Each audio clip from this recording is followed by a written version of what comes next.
يرفع الله الذين آمنوا منكم والذين أوتوا العلم درجات. الحمد لله وحده نصر عبده وعز جنده وهزم الأحزاب وحده. أشهد أن لا إله إلا الله وحده لا شريك له وأشهد أن محمدا عبده ورسوله أرسل الله بحق بشيرا ونذيرا وداعيا إلى الله بإذنه سراجا منيرا. أما بعد، فقد قال الله تعالى في القرآن الكريم الفرقان الحميد بعد أعوذ بالله من الشيطان الرجيم بسم الله الرحمن الرحيم اهدنا الصراط المستقيم صراط الذين أنعمت عليهم غير المغضوب عليهم ولا الضالين آمين. صدق الله العظيم. உலகை படைத்து பரிபாலிக்குகிற எல்லாம் வல்ல அல்லாஹ் ஒருவனுக்கே புகழ் அனைத்தும் முடித்தாகுக. ஒப்பற்ற நாயகம் முக்காலம் போற்றும் முஹம்மது ரசூலுல்லாஹ் ஸல்லல்லாஹு அலைஹி வஸல்லம் அன்னவர்கள் மீதும்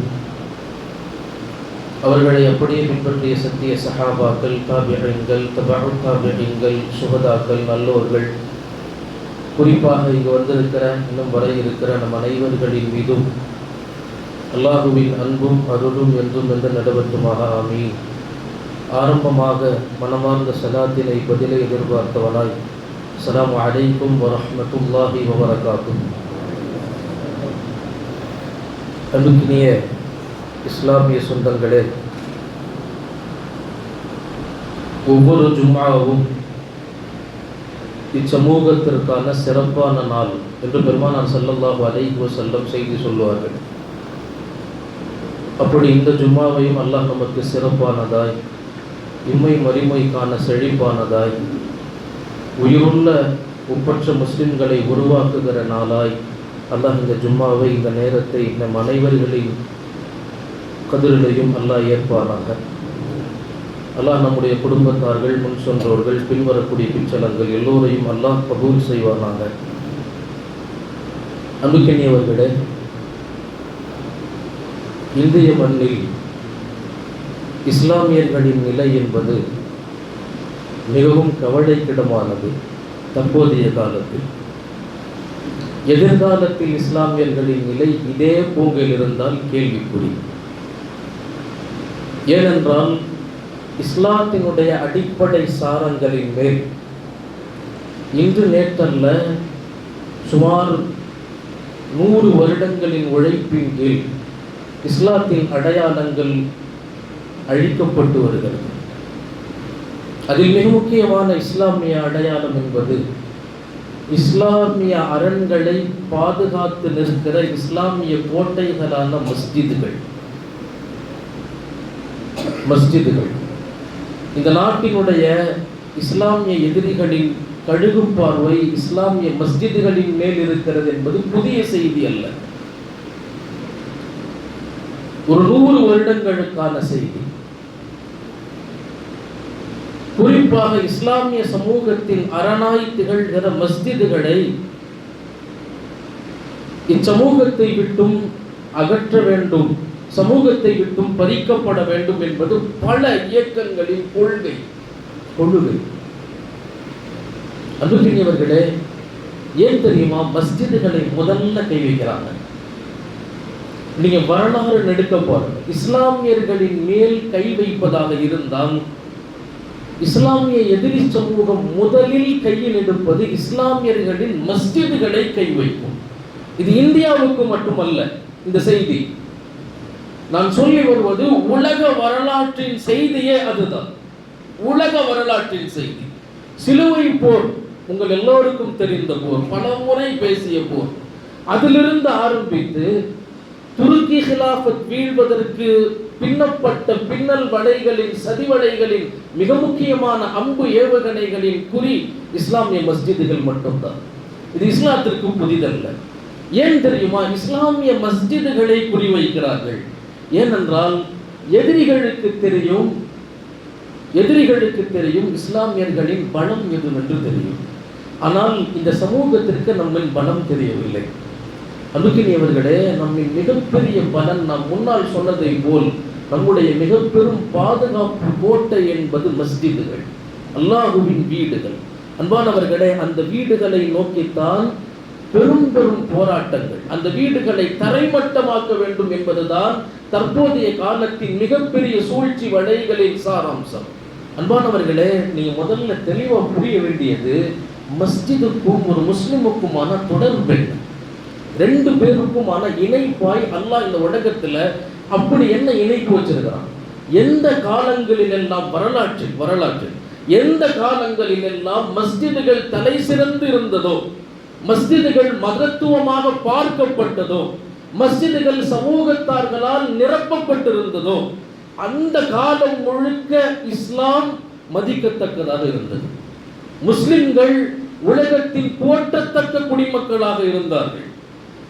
எந்த காலத்தில் மஸ்ஜிதுகள் அலட்சியப்படுத்தப்பட்டதோ, இஸ்லாமும் இஸ்லாம் சார்ந்த முஸ்லிம்களும் இன்றைக்கு அலட்சியப்படுத்தப்படுகிறார்கள்.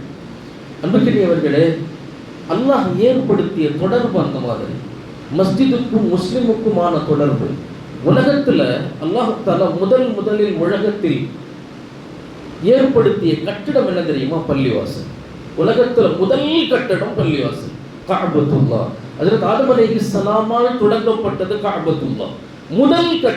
முதல் கட்டிடம் அல்லாஹ் ஏற்படுத்தியது பள்ளிவாசல். ஏன் தெரியுமா? அல்லாஹ் தஆலா மனிதனுக்கும் மஸ்ஜிதுக்குமான உறவை முதல்ல உணர்த்துறான். ஆதம் அலைஹிஸ்ஸலாமை இங்கிருந்து அங்கு கொண்டு போய் சேர்த்தவுடன் முதல்ல கட்ட அல்லாஹ் ஏவியது மஸ்ஜித். பைத்துல்லாஹ்வை கட்ட துவங்கினார்கள் ஹஜ்ரத் ஆதம் அலைஹிஸ்ஸலாம். அந்த பைத்துல்லா நூஹ் அலைஹிஸ்ஸலாமினுடைய வெள்ளப்பிரளயத்திலே மூழ்கி சேதாரமானது. அதை புனர் நிர்மாணம் செய்தார்கள் ஹஜ்ரத் இப்ராஹிம் அலைஹிஸ்ஸலாம். மண் குவியலாக இருந்ததை செப்பனிட்டார்கள், சரி செய்தார்கள். இது முதல் செய்தி. அன்பானவர்களே, இதைத்தான் பெருமானார் ஸல்லல்லாஹு அலைஹி வஸல்லம் வாழ்க்கையில பல கட்டங்கள்ல முஸ்லிம்களுக்கு சொல்லிக்கொண்டே இருந்தார். என்ன செய்தி தெரியுமா? எங்க போனாலும் மஸ்ஜித், எதன் துவக்கமும் மஸ்ஜித். உங்க எல்லாருக்கும் தெரியும் ஹிஜ்ரத்துல பெருமானார் போய் நின்று முதல்ல இறங்கின இடம் குபால பெருமானார் தன் கையால் பள்ளிவாசல் கட்டினார்கள். இன்னைக்கும் அந்த பள்ளிவாசல் இருக்கிறது. அவ்வளவு அற்புதமான பள்ளிவாசல். அடுத்து மதீனா போய் இறங்குகிறார்கள். இறங்குறப்பவே துவா, அல்ல நான் இறங்குற இடம் நீ விருப்பப்படுகிற இடமாக இருக்கணும். அந்த இடத்துல நான் காலம் முழுக்க ஒன்ன வணங்கணும். அந்த இடத்துல கொண்டு போய் தான் கஸ்வா உட்கார்ந்த இடம் தான் இன்னைக்கு மஸ்ஜிதுன் நபவி. இறங்கி முதல்ல கட்டுனது பள்ளிவாசல். அன்பானவர்களே, இப்படி எக்கச்சக்கமான செய்திகள் சொல்லலாம். சஹாபாக்கள்கிட்ட வெளியூருக்கு அனுப்புவதாக இருந்தால் பெருமானார் சொல்ற நசியத்துல இந்த ஒரு வார்த்தையும் சேரும். நீங்கள் போன இடத்தில் அல்லாஹுவை தொழுவதற்கான ஒரு இடத்தை உருவாக்குங்கள் சொல்லி அனுப்புவாங்க. ஏன் தெரியுமா? அன்பானவர்களே, பெருமானார் உணர்த்துகிறார்கள் முஸ்லிமுக்கும் மஸ்ஜிதுக்குமான தொடர்பு. அந்த மாதிரி என்னைக்கு இந்த ரெண்டு தொடர்பும் கட்டாயிருதோ முஸ்லிம்கள் செத்து போயிடுவாங்கன்னு எழுதுறாங்க. நான் பின்னால் சொல்லுவேன். அன்புக்கினியவர்களே, இப்படி அற்புதமான தொடர்பு அல்லாஹ்வினுடைய தூதரால் இந்த சமூகத்திற்கு ஏற்படுத்தப்பட்ட மஸ்ஜிதுகள், இன்னைக்கு அந்த மஸ்ஜிதுகள் தான் அழிக்கப்பட்டு வருகிறது. எத்தனை நாட்களாக பார்க்கிறோம். அன்பானவர்களே, இந்த மண்ணில் மட்டும் பாபரி மஸ்ஜிதில் தொடங்கி ஞானவாபி மஸ்ஜிது வரைக்கும், சம்பல் போன்ற பெருநகரினுடைய சம்பல் ஜாமியா மஸ்ஜிதுல இருந்து இன்னைக்கு இப்போ 2 நாளைக்கு முன்னால் தீர்ப்பாக்கப்பட்டிருக்கிற தர்கா வடிவில் இருக்கிற உள்ள பள்ளிவாசல் இருக்கிற மதுரையில் இருக்கக்கூடிய திருப்பரங்குன்றம், இப்படி எல்லாம் குறிவைப்பது மஸ்ஜிதுகள் மட்டும்தான். அன்பானவர்களே, நான் செய்தி வாசிக்க வரவில்லை. இந்த சமூகத்திற்கு, இஸ்லாத்திற்கு மஸ்ஜிதுக்கான புரிந்துணர்வு தேவை. எப்படிப்பட்ட புரிந்துணர்வு? பெருமானார் இந்த உலகத்திற்கு சொல்லுகிறார்கள் மஸ்ஜித் எப்படிப்பட்டது. அதுல ஒரு சிறப்பு சொல்றாங்க. ஒரு சிறப்பு என்ன தெரியுமா? உங்களுக்கு அல்லாஹ் வேண்டுமா, அல்லாஹுவின் நெருக்கம் வேண்டுமா, அல்லாஹுவின் நெருக்கம் வேண்டும் என்றால் பள்ளிக்கு அதிகமாக வாருங்கள், அல்லாஹுவின் நெருக்கம் கிடைக்கும். அல்லாஹுவின் நெருக்கம் கிடைக்கும். இதை சொல்லிட்டு இன்னொரு ஹதீஸ்ல பெருமானார் ஸல்லல்லாஹு அலைஹி வஸல்லம் ரொம்ப அழகா சஹாபாக்களுக்கு மஸ்ஜிதுக்கு வருவதை ஆர்வப்படுத்துவாங்க.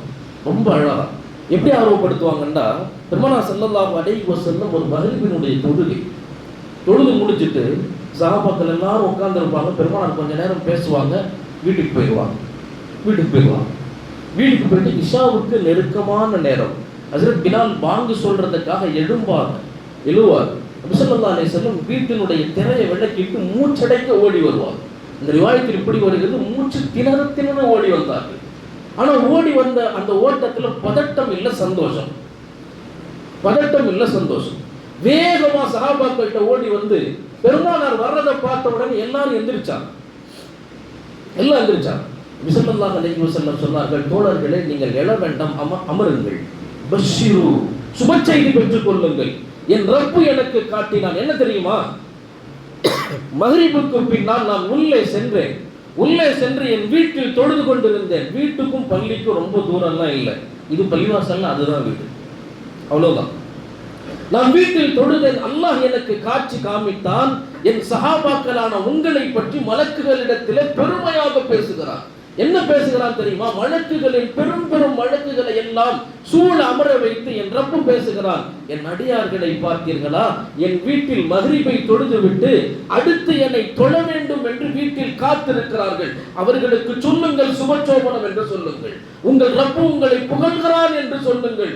இந்த செய்தி மலக்குமார்களிடத்தில் அல்லாஹ் வாய்விட்டு பேசுகிறான். அதை என் கண் முன்னால் காட்டினால் உங்களுக்கு சுப செய்தி சொல்ல ஓடோடி வந்திருக்கிறேன். சுப செய்தி சொல்லிட்டு பெருமானார் சொன்னாங்க, அல்லாஹ் ரொம்ப ரசிக்கிற இடம் அவனுடைய மஸ்ஜிதுகள். அதை உங்களை அரணாக ஆக்குங்கள். அதை உங்களை அரணாக ஆக்குங்க. யோசிச்சு பாருங்க, அல்லாஹ் பள்ளியவே இவ்வளவு ரசிக்கிறான்டா, பள்ளிக்கு தொலை வர்றவங்களை இவ்வளவு ரசிக்கிறான்டா.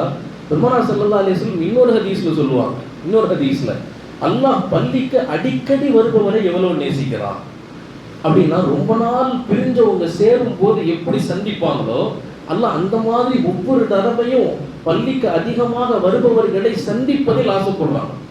புரிகிற மாதிரி சொல்லணும்டா,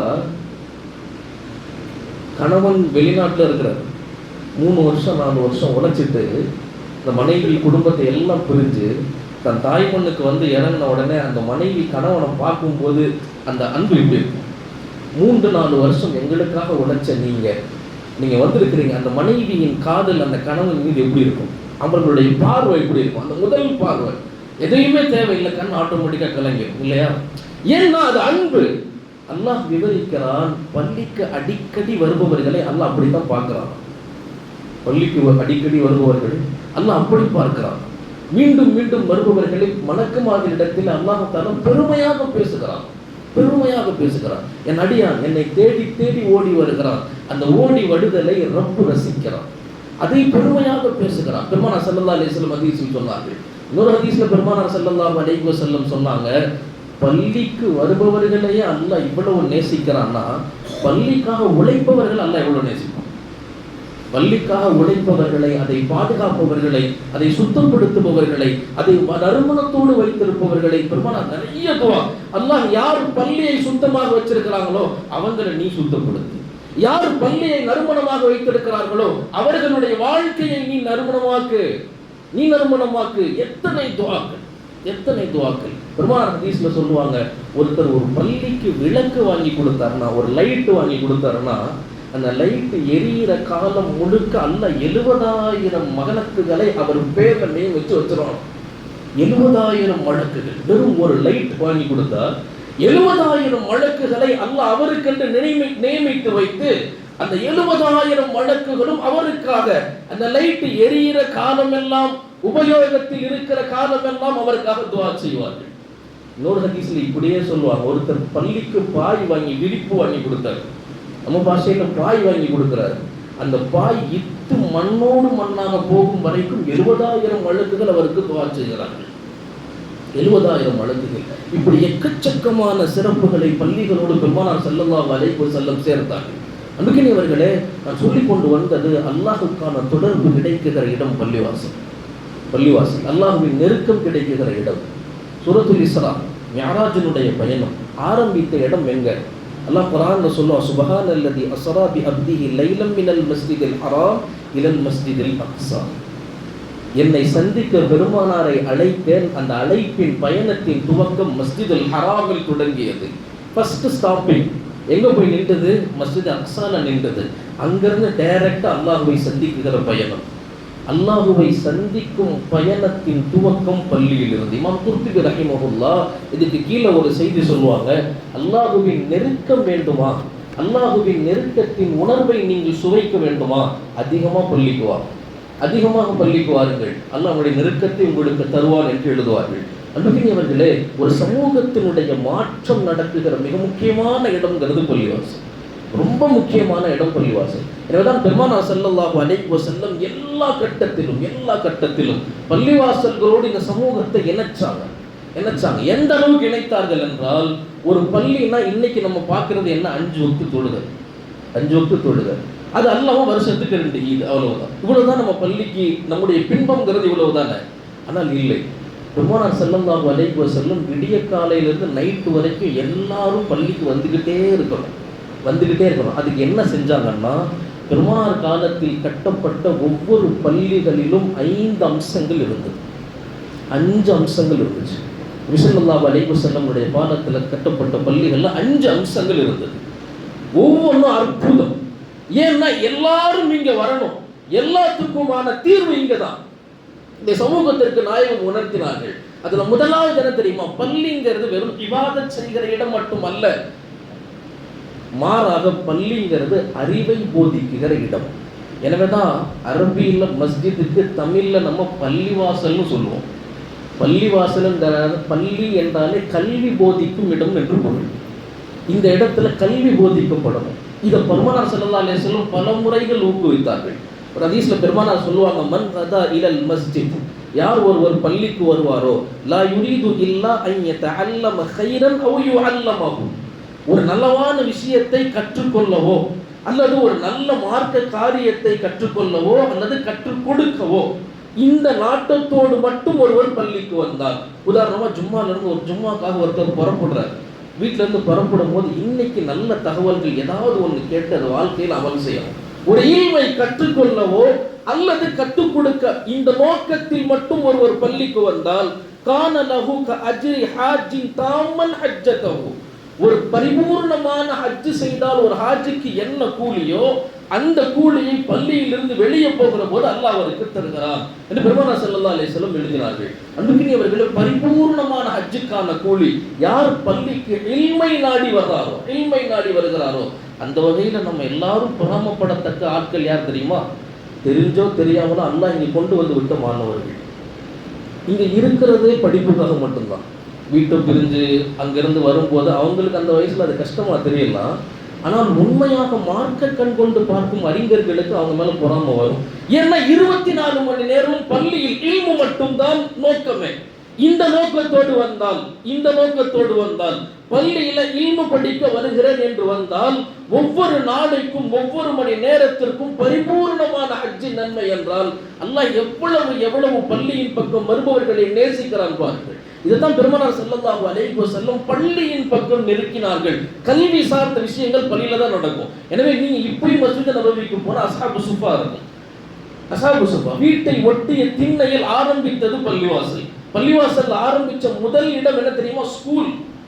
ஸ்கூல் காலேஜ் ஆரம்பிக்கிறாங்க, ஸ்கூல் ஆரம்பிக்கிறாங்க திண்ணையில.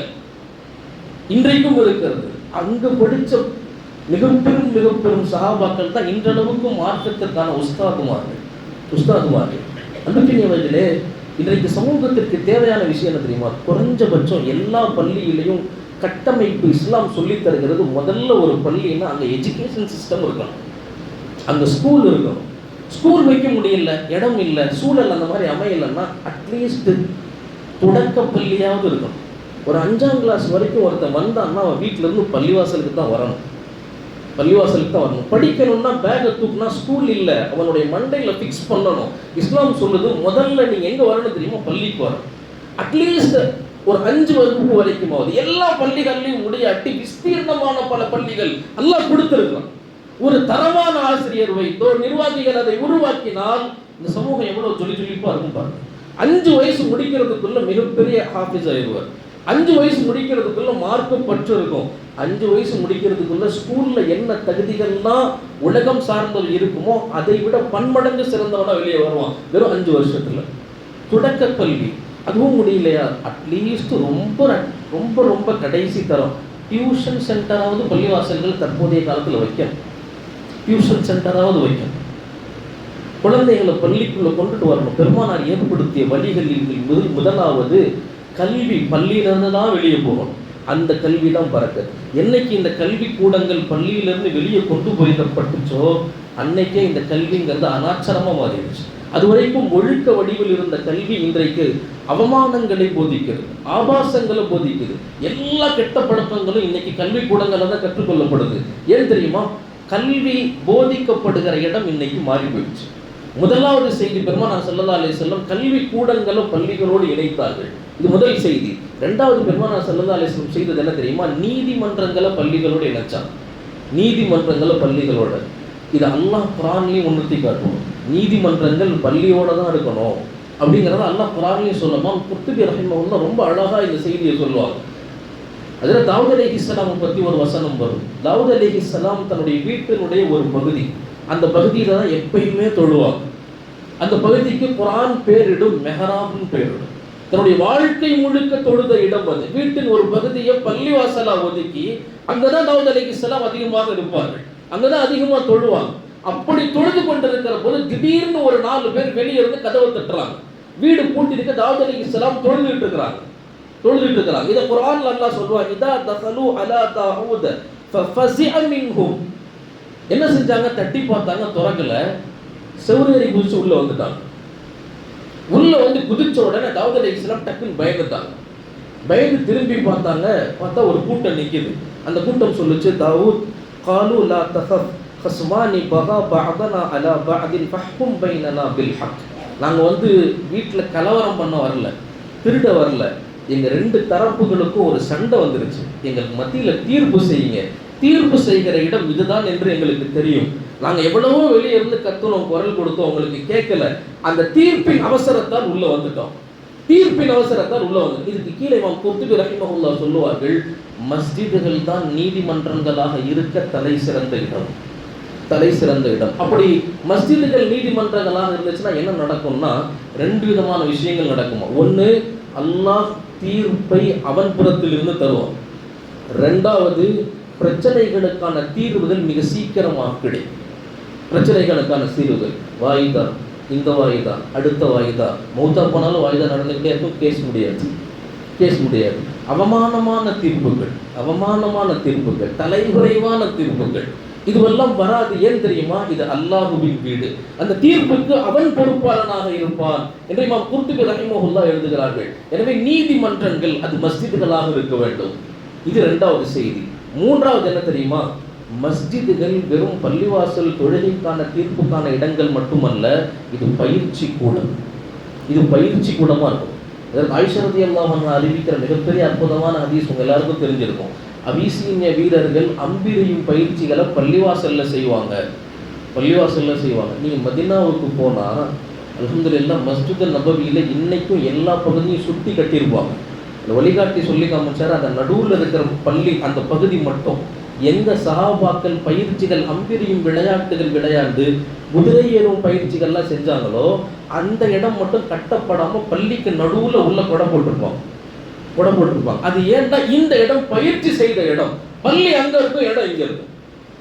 அவ்வளவுதான். பெருமானார் காட்டுகிறார்கள் என்ன தெரியுமா? பயிற்சி செய்கிற இடம். அன்றைக்கு போர் விளையாட்டுகள், ஒரு வாலிபன் என்ன விளையாட்டு விளையாடணும் அதை தீர்மானித்தது மஸ்ஜித். எனவே சமூகம் ஆரோக்கியமான முறையில் இருந்தது. இன்னைக்கு கண்டத விளையாடுறதுனால பொழுதுபோக்கின்ற பிறையில் சமூகம் இன்றைக்கு ஆரோக்கியம் கெட்டு சீர்கெட்டு போய் இருக்கிறது. அன்றைக்கு தீர்மானித்தது ஒரு வாலிப சமூகம் எதை விளையாடணும் அதை தீர்மானித்தது மஸ்ஜிதுகள். எங்க விளையாடணும்? பள்ளிக்கு வரணும். பள்ளிக்கு வந்துதான் விளையாடணும். இன்னைக்கு பேட்டை தூக்கிட்டு கிரவுண்டுக்கு போக தேவையில்லை, பள்ளிக்கு வா, எல்லாம் இங்க இருக்குது. என்ன உனக்கு தேவையோ அதை பள்ளி உனக்கு தரும். பயிற்சி கூடமாக பெருமானார் ஸல்லல்லாஹு அலைஹி வஸல்லம் பள்ளிகளை உருவாக்குனாங்க. 4வது, பெருமானார் பள்ளியை மருத்துவமனையாகவும் வச்சிருந்தாங்க. ஒவ்வொரு போர் நடக்கும் போதும் பள்ளியை ஒட்டி செவுத்துல ஒரு டென்ட் போட்டுருவாங்க. குறிப்பாக கந்தகனுடைய போர், சஅத் இப்னு முஆத் ரலியல்லாஹு அன்ஹு அறிவிக்கிறார்கள், கந்தகனுடைய போரில் எனக்கு கடுமையான காயம், என்னை நேராக தூக்கிட்டு வீட்டுக்கு போகல, மஸ்ஜித் நபவிக்கு தான் கொண்டு வந்தாங்க. கந்தகனுடைய போரில் யார் யாருக்கெல்லாம் காயங்கள் பட்டதோ நாங்கள் எல்லாரும் மஸ்ஜித் நபவியில் படுக்க வைக்கப்பட்டு, அன்னை ஆயிஷா ரலியல்லாஹு அன்ஹா அன்றைய கால தலை சிறந்த மருத்துவர் இப்படி செய்யணும்னு திரைக்குள்ள இருந்து சொல்லுவாங்க. எங்களுக்கு இப்படி ட்ரீட்மெண்ட் நடக்கும், பள்ளிவாசல்ல நடக்கும். பள்ளிவாசல்கள் மருத்துவமனைகளாக இருந்தது. இது 4வது செய்தி.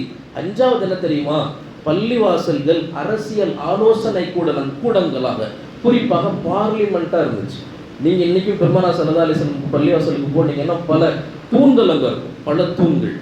அதுல ஒரு தூணுக்கு பேர் உஸ்துவானு உஃபூத் என்று தூண், உஸ்துவானே உஃபூத். அந்த தூணு கிட்ட பெருமானார் எப்போ வந்து உட்கார்ந்தாலும் அந்த தூணு கிட்ட பேசப்படுற செய்தி என்ன தெரியுமா? அரசியல் சம்பந்தப்பட்ட செய்திகள் தான் பேசப்படும். வெளிநாடுகளுக்கு கடிதங்கள் அனுப்பினாலோ, வெளிநாட்டு தூதர்கள் மதீனாவுக்கு வந்தாலோ டைரக்டா எங்க வருவாங்கன்னா அந்த தூண் கிட்ட வந்து உட்கார்ந்துருப்பாங்க. அப்போ புரிஞ்சுக்குவாங்க இங்க அரசியல் மீட்டிங் நடக்க போகுது. அப்போ அரசியல் சம்பந்தப்பட்ட எல்லா ஆலோசனைகளும் நடக்குகிற இடமாக பள்ளிவாசல் இருந்தது. நிறைவாக 6வது என்ன தெரியுமா? 6வது பள்ளிவாசல்கள் இஸ்லாமிய பேங்கா இருந்துச்சு. உலகத்துக்கு முதல்ல பேங்கிங்ன்ற பெயரை அறிமுகப்படுத்தினதே ஸ்பெயின் தான். உந்துலுஸ் அன்பானவர்களை அறிமுகப்படுத்தியது. எப்படி அறிமுகப்படுத்தியது? Islamic banking. அங்கதான் பைத்துல் மால் இருக்கும். தேவை உள்ளவர்கள் வருவார்கள், யார் ரசூலல்லாஹ் இவ்வளவு தேவை, இவ்வளவு கடன், இவ்வளவு பிரச்சனை, என்ன செய்யறது? பொருளாதார உதவிகள் செய்யப்படும். ஜகாத் அங்கதான் வரும், அங்கதான் பங்கிடப்படும். போரின் கனிமத்துகள் அங்கதான் வரும், அங்கதான் பங்கிடப்படும். சமூகம் செழிப்பாக இருந்தது. இது 6 மஸ்ஜிதுகளுடைய 6 தூண்கள். இதுதான் முழு பள்ளி என்று இமாம் குர்துபி எழுதுறாங்க. ஒரு பள்ளிவாசல்ல இந்த 6 இருந்தாதான் பள்ளிவாசல் எழுதுறாங்க. இந்த 6 பள்ளி இருக்கணும், ஸ்கூல் இருக்கணும் உள்ளுக்குள்ள. 2வது பள்ளிவாசல்னு சொன்னா அதுல மிக முக்கியமான விஷயம் நீதிமன்றம் இருக்கணும். 3வது பள்ளிவாசல்ல பயிற்சி கூடம் இருக்கணும், வருகிற தலைமுறைக்கான பயிற்சி கூடம். 4வது பள்ளிவாசல்ல மருத்துவமனை இருக்கணும். 5வது பள்ளிவாசல்ல அரசியல் ஆலோசனை நடப்பதற்கான ஒரு தனி இடம் இருக்கணும். 6வது பைத்துல் மால் இருக்கணும், இஸ்லாமிக் பேங்க். இந்த 6ன் இணைப்பு தான் பள்ளிவாசல். எவ்வளவு பெரிய கட்டமைப்பாங்க. உலகத்துல முதல்ல ஒரு பள்ளி வழிபாட்டு தலம்னா இப்படித்தான் இருக்கணும்னு உலகத்திற்கு சொன்னது இஸ்லாம். அன்புக்குரியவர்களே, ஆனால் இன்றைக்கு நம்முடைய நிலைமைகளை கொஞ்சம் யோசிச்சு பாருங்க. அதற்கு உமர் ரலியல்லாஹு அன்ஹு தன்னுடைய கவர்னர்களுக்கெல்லாம் அதிகமா எழுதின செய்தி என்ன தெரியுமா? உமர் ரலியல்லாஹு அன்ஹு கலீஃபாக இருக்கிற போது கூஃபா அவங்க கண்ட்ரோல்ல தான் இருந்துச்சு, பஸ்ரா அவங்க கண்ட்ரோல்ல தான் இருந்துச்சு, அதே போல மிஸ்ர் அவங்க கண்ட்ரோல்ல தான் இருந்துச்சு. ஒவ்வொரு ஜனாதிபதிகளுக்கும் கூஃபாவினுடைய ஜனாதிபதி சஅத் இப்னு அபீ வக்காஸ் ரலியல்லாஹு அன்ஹு கடிதம் எழுதுகிறார்கள். முதல் வார்த்தையில் உங்கள் பகுதி விரிய பள்ளிகளை அதிகப்படுத்துங்கள், அது பெருமானார் காலத்தின் பள்ளிகளை போன்று இருக்க வேண்டும்னு குறிப்பிடுறாங்க. அடுத்து பஸ்ராவுக்கு செய்தி அனுப்புகிறார்கள். அபூ மூஸா அல்-அஷ்அரி தலைமை அங்க. அபூ மூஸாவுக்கு அதே செய்தி, பள்ளிகளை அதிகப்படுத்துங்க, மக்களை பள்ளிகளுக்கு வர வைங்க, பெருமானார் காலத்தின் பள்ளிகளை போன்று என்று ஒரு வார்த்தை போட்டு எழுதுறாங்க. 3வது பாத்தீங்கன்னா மிஸ்ர், எகிப்து. அன்றைய காலத்துல யார் அமீர் அம்ர் இப்னு அபீ வக்காஸ் ரலியல்லாஹு அன்ஹு. அங்க செய்தி போகுது, பள்ளிகளை விசாலப்படுத்துங்கள், அதிகமாக்குங்கள், மக்களை பள்ளிக்கு கூட்டிட்டு வாங்க, பெருமானார் காலத்தின் பள்ளிகளை போன்று. அப்படின்னா என்ன அர்த்தம்? பள்ளிகள் இறையச்சத்தால் நிரம்பி இருக்கணும். 2வது இந்த 6 அம்சங்கள் பள்ளியில இருக்கணும். அப்போ மக்கள் என்ன தேவையா இருந்தாலும் இந்த 6 தான் தேவைய உலகத்துக்கு. எல்லாரும் இங்கதான் வருவாங்க. பெருமானார் ஸல்லல்லாஹு அலைஹி வஸல்லம் பள்ளியை அவ்வளவு தேவை குறித்தான இடமாக வச்சிருந்தாங்க. ஆனா இன்னைக்கு பள்ளி தேவைப்பட்டால் வருகிற இடமா போயிடுச்சு. இடம். அன்பானவர்களே, இந்த சமூகத்தின் கட்டமைப்பில் பள்ளியின் பங்கு என்பது மிகவும் அலாதியானது, ரொம்ப அலாதி. உந்துலுஸ் நீங்க எல்லாரும் கேள்விப்பட்டிருக்கலாம். ஸ்பெயின், அன்றைய காலத்தினுடைய இஸ்லாமியர்களுடைய கையில் இருந்த உந்துலுஸ், நவீன கண்டுபிடிப்புகளின் உறைவிடம் உந்துலுஸ். அந்துலுஸினுடைய வரலாறுகள் கொஞ்சம் டைம் கிடைச்சா ஸ்பெயினின் வரலாறுகள் எடுத்து படிச்சு பாருங்க. 800 வருடத்தின் ஆட்சி. அந்த ஆட்சியில கட்டப்பட்ட பள்ளிவாசல்கள் மட்டும் எத்தனை பிரம்மாண்ட பள்ளிவாசல்கள் தெரியுமா? அல்லாமா தகி உஸ்மானி ரஹிமஹுல்லாஹ் தாமத் பரக்காத்துஹும் அவர்கள் எழுதுவார்கள் கிதாபுல, உந்துலுஸ்க்கு நான் போயிட்டு வந்த அந்த நிகழ்வுகள் எப்படியெல்லாம் இருந்துச்சுன்னு எழுதுவாங்க. அதில் உந்துலுஸினுடைய தலைநகரம் குர்துபா, இன்றைக்கு இருக்கிற குர்துபா. அந்த குர்துபா இருக்கிற மஸ்ஜித் ஜாமியா குர்துபா, அப்படியே மஸ்ஜித் நபவி மாதிரியே இருக்கும். அப்படியே மஸ்ஜித் நபவி, மதீனத்து பள்ளி போன்றே பல மடங்கு பெரிய பள்ளிவாசல். ஆனால் இன்னைக்கு அந்த பள்ளி இல்லை. ஒரு சின்ன பகுதி மட்டும் மிச்சமாக இருக்கு. அவ்வளவு பெரிய பள்ளி எல்லாத்தையும் நாசமாக்குறாங்க. கம்யூனிஸ்ட் புரட்சியின் போது மட்டும் நான் சொல்கிறேன், கம்யூனிஸ்ட் புரட்சியின் போது மட்டும் உந்துலுஸில் சுமார் 2000 பள்ளிகள் அழிக்கப்பட்டது, தீக்கரையாக்கப்பட்டது. ஆரம்ப காலத்தில் சிலுவை போரில் மட்டும் ஆயிரக்கணக்கான பள்ளிகள் அழிக்கப்பட்டது. அன்பானவர்களே, பள்ளிகளின் வீழ்ச்சி இஸ்லாமியர்களின் வீழ்ச்சி. அன்புக்கினியவர்களே, கார்தோபாவினுடைய பள்ளிகளுடைய அமைப்பு கட்டடம் எப்படி இருக்கும் தெரியுமா? தக்யூஸ்மான் எழுதுறாங்க, அந்த காலத்தில் மைக் இருக்காது. இமாம் தொழு வைக்கிற இடத்தின் கட்டமைப்பு எப்படி இருக்கும்னா, அவர் நின்று ஓதினார்னா 1000 பேர் பின்னாடி நின்று தொழுதாலும் சத்தம் கேட்கும். எந்த விதமான இடையூறுகளும் இருக்காதான். அப்படி பள்ளியின் கட்டமைப்பு இருந்துச்சு. அவ்வளவு பெரிய பள்ளிவாசல்கள். எத்தனையோ பள்ளிவாசல்களை அழிச்சாங்க, எத்தனையோ பள்ளிவாசல்களை சர்ச்சா மாத்தினாங்க. உந்துலுஸ்ல எத்தனையோ பள்ளிவாசல்களை மியூசியமா மாத்துறாங்க. சில பள்ளிவாசலுக்கு மேல அவங்களுக்கே கை வைக்கணும்னு தோணலை. இவ்வளவு பெரிய அற்புதமான கட்டமைப்பு, இது மேல நாம எதுக்கு மாத்தணும்னு விட்டுட்டாங்க. அப்படி விட்ட ஒரு பள்ளி ஜாமியா குர்துபாவினுடைய பள்ளி. இன்னைக்கு அதனுடைய பல பகுதிகள் நீங்க நெட்ல போட்டு பாருங்க, பல பகுதிகள் மாற்றப்பட்டுருச்சு. ஆனால் அதுல ஒரே ஒரு பகுதி மட்டும், அந்த மெம்பர் மட்டும், அதை சுத்தி இருக்கிற அந்த பகுதிகள் மட்டும் இன்னைக்கு வரைக்கும் இருக்கு ஹயாத்தா. அதுக்குள்ள போய் நின்று அதற்கு அவங்க அழுதாங்கன்னா, எவ்வளவு பெரிய பள்ளிவாசல் இது, எவ்வளவு அற்புதமான பள்ளிவாசல், எப்படி இஸ்லாமியர்களுக்கு கீழே இந்த பள்ளிவாசல் போச்சு, அவங்க கையை விட்டு எப்படி இந்த பள்ளிவாசல் போச்சு, எவ்வளவு பெரிய இமாம்கள். இமாம் குர்துபி அங்க வாழ்ந்தவங்க. இவ்வளவு நேரம் குர்துபின்னு கேட்டமே, தஃப்சீரினுடைய மிகப்பெரிய அறிஞர் இமாம் குர்துபி வாழ்ந்த இடம், அவங்க உட்கார்ந்து தஃப்சீர் எழுதின இடம், மார்க்கத்தின் பழம்பெரும் மேதைகள் ஏறி பயான் செய்த அதே போன்ற இன்றைக்கும் இருக்கிறது அந்த பின்னாடி இருக்கக்கூடிய மெம்பர். இப்படி எத்தனையோ விதங்கள் உள்ள போய் நின்று அழுது துவா செஞ்சுட்டு வந்தோம். அந்த பள்ளிக்கு போனா ஈமானிய உணர்வு உங்களை புரியாமல் கொதித்து வெளியே வரும்னு சொல்லி எழுதிட்டு ஒரு செய்தியை சொல்றாங்க. நிறைவாக நான் சொல்லி முடிக்கிறேன். இஸ்லாமிய இடத்திலிருந்து ஏன் தெரியுமா இந்த பள்ளி இது போன்ற சிறப்பம்சங்கள் எல்லாம் போயிடுச்சு? ஒரே ஒரு செய்தி, இதை நான் சொல்லல, கிறிஸ்துவர்கள் சொன்னார்கள் என்று எழுதி வைக்கிறார். என்ன தெரியுமா? இஸ்லாமியர்கள் செத்து போயிட்டாங்கன்னா இது போன்ற விஷயங்கள் எல்லாமே நடக்கும். ஸ்பெயினுக்கு வெளியே கழுகு பார்வையோடு காத்திருந்தார்கள். எப்போ ஸ்பெயினை பிடிக்கலாம்னு உட்கார்ந்துருந்தாங்க. வரலாற்றை எடுத்து படிச்சு பாருங்க. அப்போ படைகள் எல்லாம் தயாரா இருந்துச்சு. அன்றைய கால கிறிஸ்துவ பாதிரிகள் எல்லாம் ஒரு சபையை கூட்டி எல்லாரும் சொன்னாங்க, நீ இஸ்லாமியர்கள் எல்லாம் போய் வெல்ல முடியாது, இஸ்லாமியர்கள் செத்தா மட்டும்தான் அந்த மண்ணுக்குள்ள போக முடியும். அதே வார்த்தை இன்னைக்கு இருக்கு. இஸ்லாமியர்கள் செத்தா மட்டும்தான் அந்த மண்ணுக்குள்ள போக முடியும், இல்லாட்டி போக முடியாது.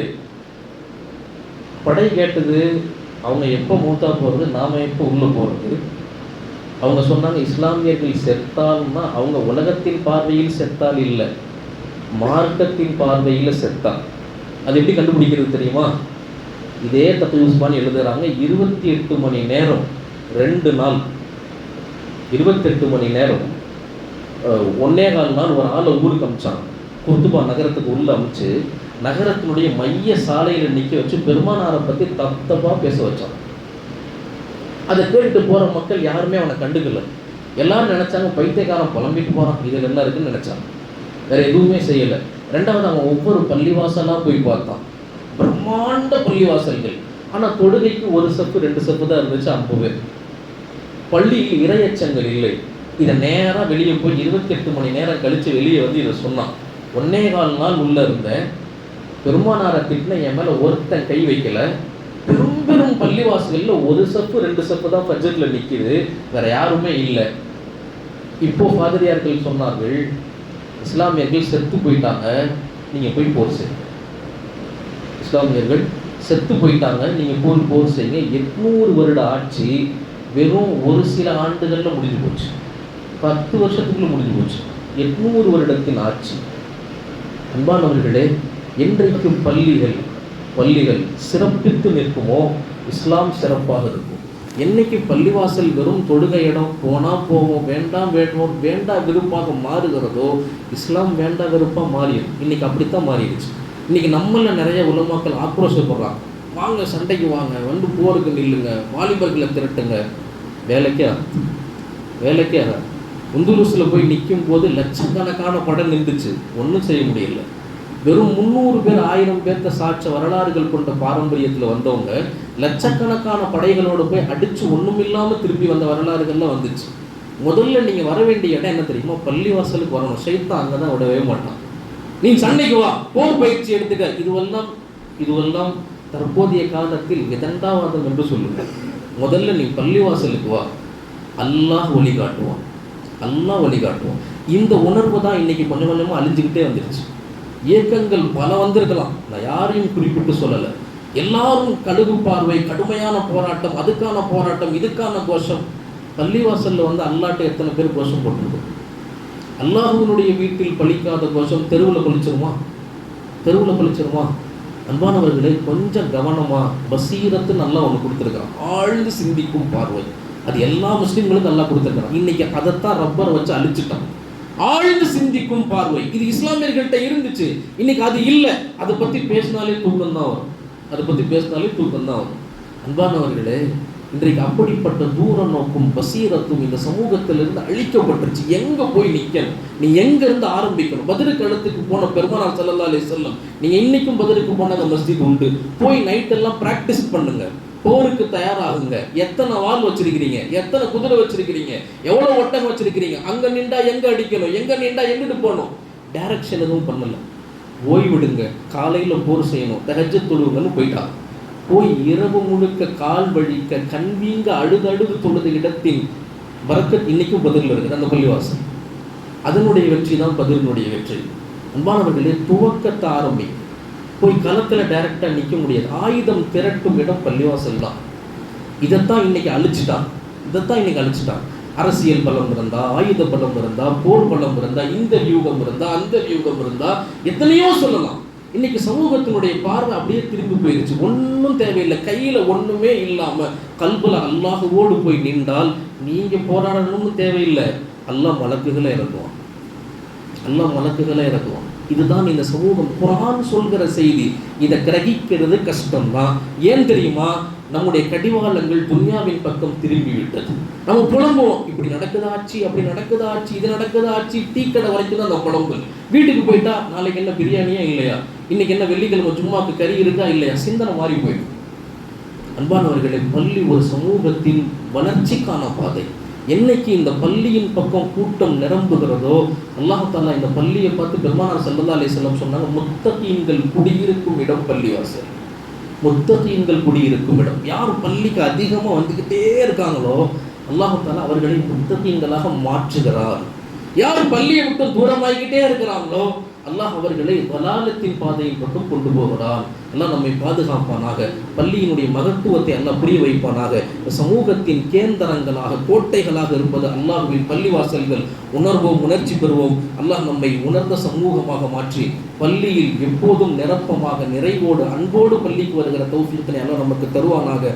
அதன் பாக்கியத்தினால் அல்லாஹ் இந்த சமூகத்திற்கு பள்ளியின் மூலமாக எதிரிகளுக்கு என்ன பயத்தை, என்ன அச்சத்தை தந்தானோ அதே பயத்தை, அச்சத்தை தந்து நம்மையும் நம்முடைய சமூகத்தையும் பள்ளியோடு இணைத்து இன்மை மறுமையினுடைய வெற்றியை சுவைக்குகிற தௌஃபீக்கினை அல்லாஹ் நம் அனைவர்களுக்கும் நசீபாக்குவானாக. ஆமீன். வ ஆகிரு தஅவானா அல்ஹம்துலில்லாஹி ரப்பில் ஆலமீன். அஸ்ஸலாமு அலைக்கும் வ ரஹ்மத்துல்லாஹி வ பரகாத்துஹு.